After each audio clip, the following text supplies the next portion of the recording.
وطن کے محافظ وطن پر قربان ہو گئے۔ بلوچستان میں فلڈ ریلیف سرگرمیوں میں مصروف آرمی ہیلی کاپٹر کو حادثہ پیش آیا۔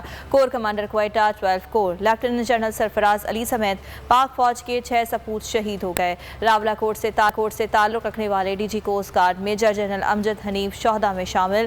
Commander engineer 12 corps brigade Muhammad Khalid, pilot major Saeed Ahmed, major Talha Mannan, naik Mudassir Fayyaz شہداء نے جام شہادت نوش کیا۔ D G I S P R کے مطابق گزشتہ روز سے لاپتہ ہیلی کاپٹر کا ملبہ موسیٰ گوٹ وندر لسبیلا سے ملا۔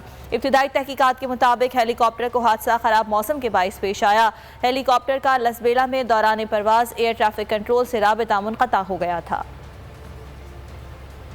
پاک فوج کے افسران اور جوان سب قربان، دوسروں کی زندگیاں بچانے والوں نے اپنی زندگیاں قربان کر دیں۔ بلوچستان میں فلڈ ریلیف سرگرمیوں میں مصروف آرمی ہیلی کاپٹر کو حادثہ۔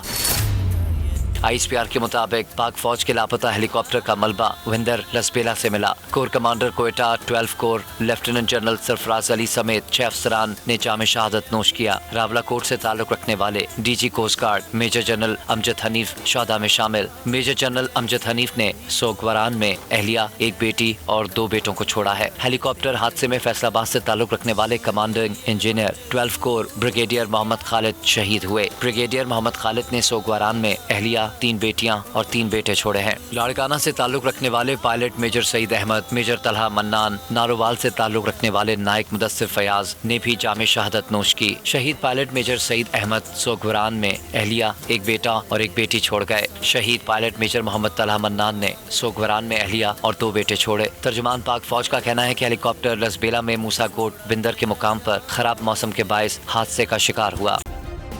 سبسکرائب کریں اور بیل دبائیں تاکہ کوئی خبر رہ نہ جائے۔